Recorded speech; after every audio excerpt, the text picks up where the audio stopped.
The confusion is real. I think people are focused still too much on applying digital technology to an existing process, good, bad, or indifferent. That to me is digitization. Often very much focused on cost out versus net new revenue or net new value.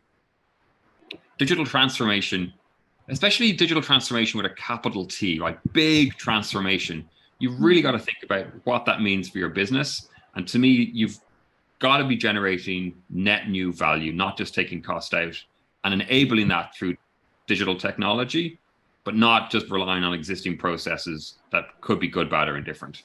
Hello and welcome to a brand new episode of Engatica's interview series. I'm your host Nimilika and we're really glad to have you join us.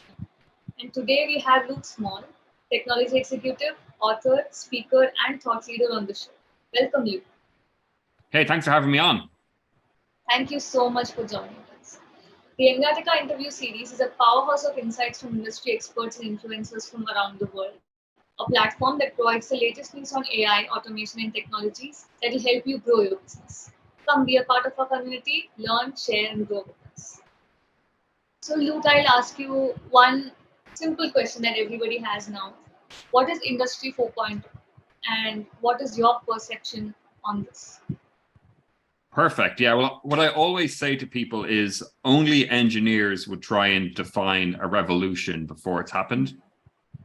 So I think we're at the start of potentially a fourth industrial revolution, but I think there's way too much focus on technology, and really what needs to change, if we think about the shift from Industry 3.0 to Industry 4.0, the big shift that needs to happen is a mindset shift, around how we share data and how we exchange value. And I think if that mindset shift can move from a very linear way of thinking to a more circular way of thinking, we can get to the real value and unlock of Industry 4.0. Fascinating. So what is the transformation between 3.0 and 4.0? Yeah, I think it is ultimately that mindset shift. I think if you look at the big technology changes that have happened in the consumer space around social media, big data, AI, etc., it's going to allow us share data and exchange value in ways that we've never done before.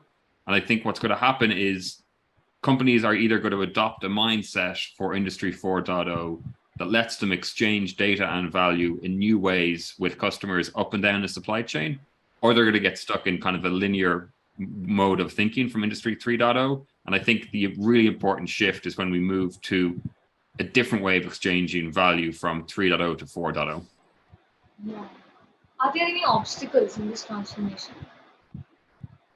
Yeah, I think one of the big obstacles, I think there's probably a few. So the first thing to think about is this is not just a top-down versus bottom-up play. You've got to do both, right? You've got to be able to converse and convince and drive change at the executive level, and then make that very real from the ground up, from a grassroots perspective as well. So I think that's a big obstacle, is how do you engage the C-suite? They've lived through a huge amount of hype over the past 6 years around digital transformation, around Industry 4.0. So I think you've got to engage them, show them meaningful outcomes, and then you've got to go very quickly and make it very, very real for the shop floor. And I think if you can overcome that obstacle, that big obstacle of people change, you can get pretty far with Industry 4.0 or digital transformation. So what is the approach of turning digital transformation into business transformation?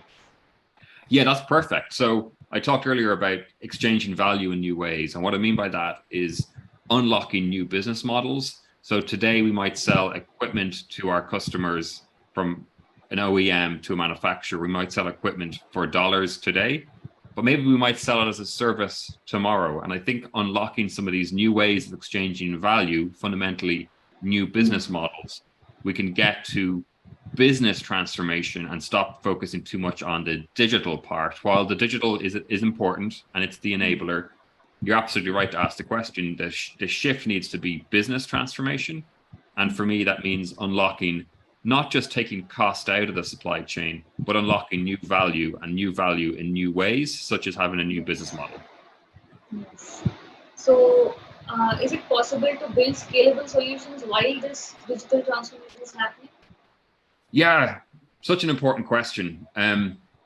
I think the technology is there. My advice to people is start small, work with a technology partner that you trust, have a North Star of what you're trying to achieve, but at the same time, don't get distracted by shiny objects on the way to your North Star. Yeah. With my company, we've done big digital transformations, big Industry 4.0 powered or Industry 4.0 mindset type solutions, leveraging older technology.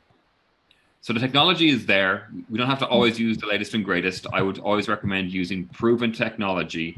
And the big change you need to make is on the mindset, with the people and the value exchange with the business model. If you can get the people and the value exchange correct, the technology will pull through. And my big advice is go for proven technology that's scalable versus focusing on something that's too new. Because I don't think we need. I think manufacturing and the industrial sector is so far behind the consumer space in terms of technology adoption that we can adopt existing proven technology, prove the business model, prove the scale, and then start to scale up at the right kind of pace. So, do these digital transformation journeys have failure points? Is the question, do they have failure points? Yes.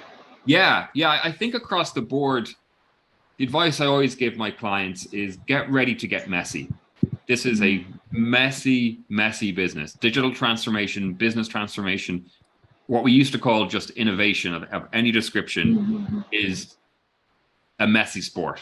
So we've got to get ready to get messy. We've got to get ready to fail. We've got to lean into failure, learn from our failure, and move on. So absolutely, I think, especially for industrial companies that are typically run by engineers, engineers like to dot their I's and cross their T's and make sure that everything is ready before launch. Innovation, digital transformation, the shift to Industry 4.0, whatever we call it, requires us to move a little bit faster, get uncomfortable, get messy, and potentially fail, but have the mechanism and the culture in place to learn from that failure. And now that we know that failure is necessary for us to get on the right path, what are the reasons these failures occur?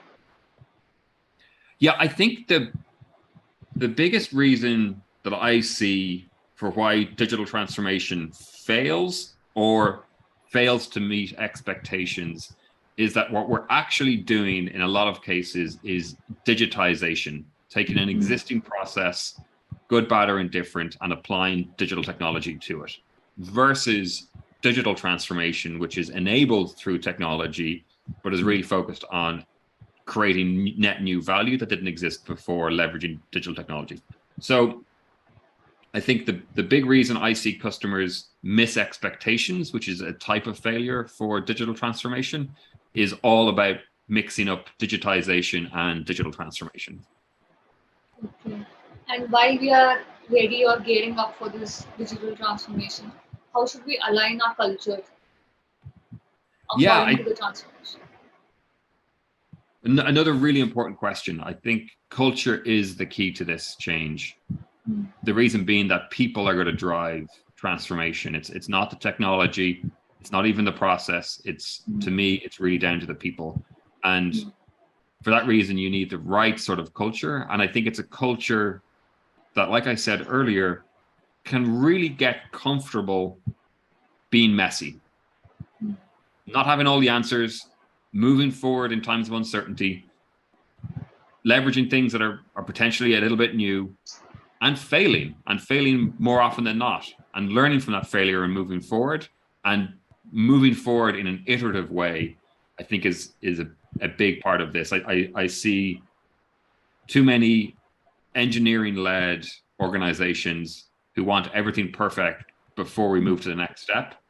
Whereas we've really got to learn, well, we can iterate, get it right the next time, get it better the next time, but put something out there, get feedback, talk to your customers, even if it's not a fully baked solution, maybe it's just an idea on a PowerPoint, get the idea out in the wild, get real world feedback and iterate. And I think that mindset shift, which to me is the biggest shift from 3.0 to 4.0, is the key culture change that needs to happen.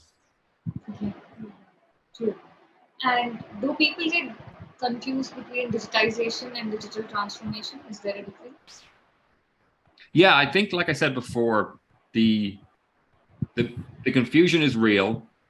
I think people are focused still too much on applying digital technology to an existing process, good, bad, or indifferent. That to me is digitization.